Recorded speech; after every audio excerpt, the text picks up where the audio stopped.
I'm not a lawyer, but this Cardi B assault case is low-key a mess. It was day 2 of the trial, so let me give you the 3 main highlights from the day. I can only give you 3 because otherwise we'd all be confused. So the first big highlight is that we got pictures of the plaintiff's face. If you recall yesterday, Imani Ellis, the plaintiff, testified that she didn't take any pictures of her injuries after the incident, but she did later go see a plastic surgeon, and it turns out that he took some before pictures. Okay, there's the main scar here, and this entire area here shows differences in the skin, sort of a general area that's very different from the rest of the skin. And there's a little linear mark here, and there's another one over here. So those are the 3 marks that I was talking about. This is the main scar down the center. This photograph, can you tell that in the photograph Imani Ellis was wearing some makeup?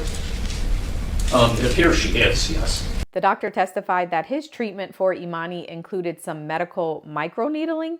Andy says that the scars still aren't all gone, and so Imani could truthfully benefit from some more sessions. And according to the doctor, based on his evaluation of Imani, he says that her scars were consistent with her being scratched by some fingernails. Based on the fact that there were 2 to 3 scars that were parallel and they were vertically oriented, based on the fact that the central scar was the deepest, based on the fact that the central scar started the highest, this is a pattern that is most closely associated with fingernails. All right, highlight number 2 from the day was that Cardi B herself took the stand.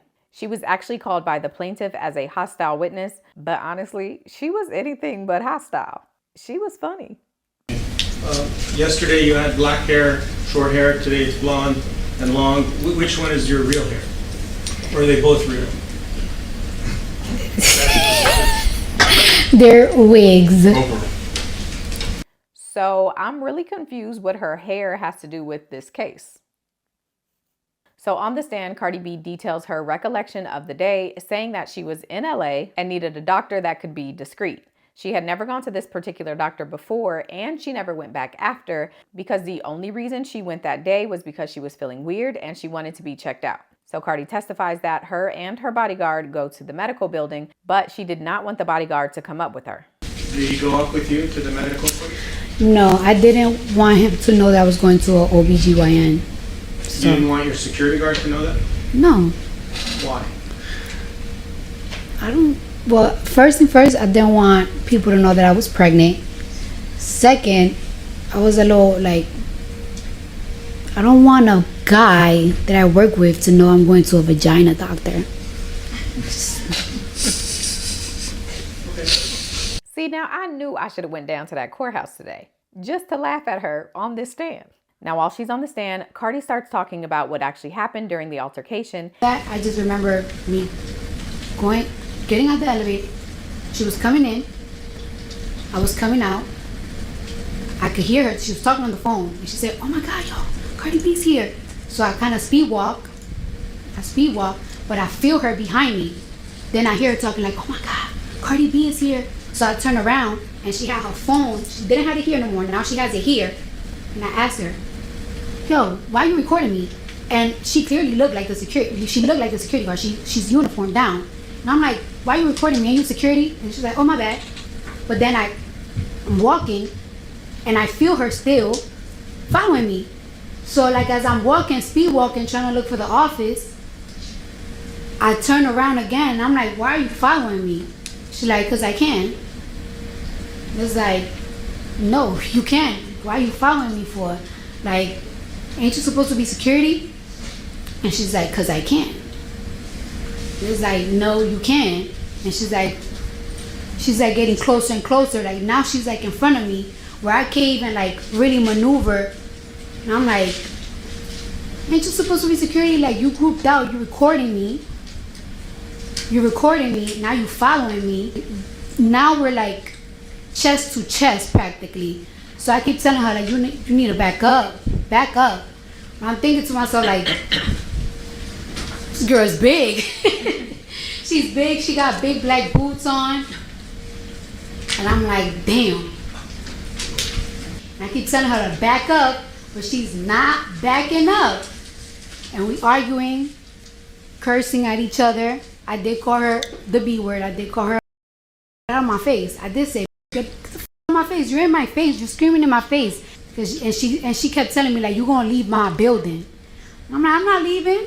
Like, how you harassing me? I'm not leaving. Like, you telling me, how you telling me to leave? I came to see a doctor. You following me. You're recording me. I'm just trying to check my cat. You're recording me. That's when the receptionist came out. She started wilding out like, this hit me, this hit me. And I'm like, I did not hit her. I'm looking at her like, girl, I can't even hit you if I want to. You're bigger than me and you're pregnant. And she just started wilding out. Then the doctor came out and he was like, go to my office. And after that, I just walk away. I personally feel like if there's no physical touch, there is no incident. There was a verbal altercation. If you think that that's an incident, a verbal altercation, then it's an incident for you. But we both have different opinions. She didn't hit me, I didn't hit her. There was no touch. So to me, it wasn't no incident. Was there spitting? Absolutely not. Did you spit on Miss Alice? No. Did you call her the N-word? No. What is your background? Are you Hispanic, white, something else? I consider myself Afro-Caribbean. When I'm talking to you now, are we having a verbal altercation? We having, we'll say, a debate.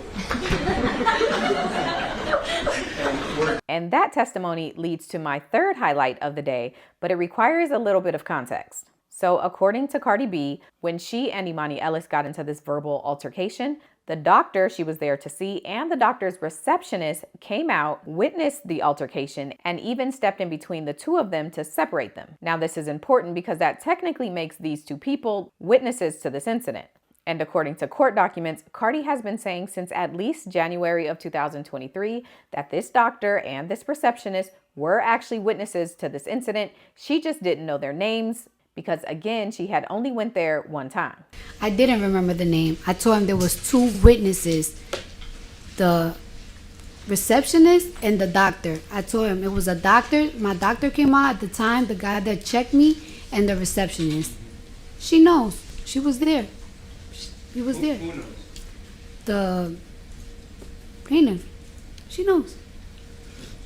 So fast forward a little bit, her attorneys are preparing for trial, and they begin working on trying to identify this doctor and this receptionist. In 2024, her attorneys say that they were able to identify the doctor's name, but it wasn't until July 28, 2025, so only a few weeks ago, that they were able to identify who the receptionist was. And as you can imagine, Cardi's attorneys want both of these people to get on the stand and testify to what they saw. And here's where things get tricky. Imani's attorneys say that these witnesses should not be allowed to testify because they only recently learned about them and they haven't been able to depose them.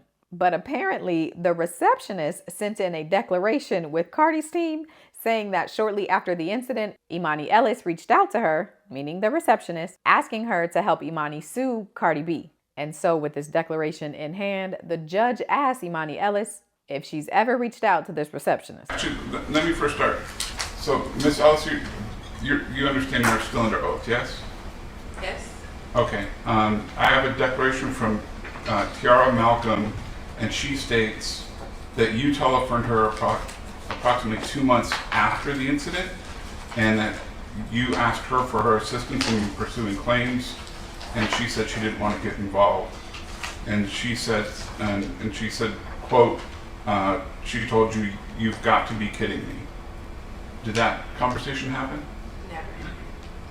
Did you do anything to investigate your claims after the incident? No. Okay.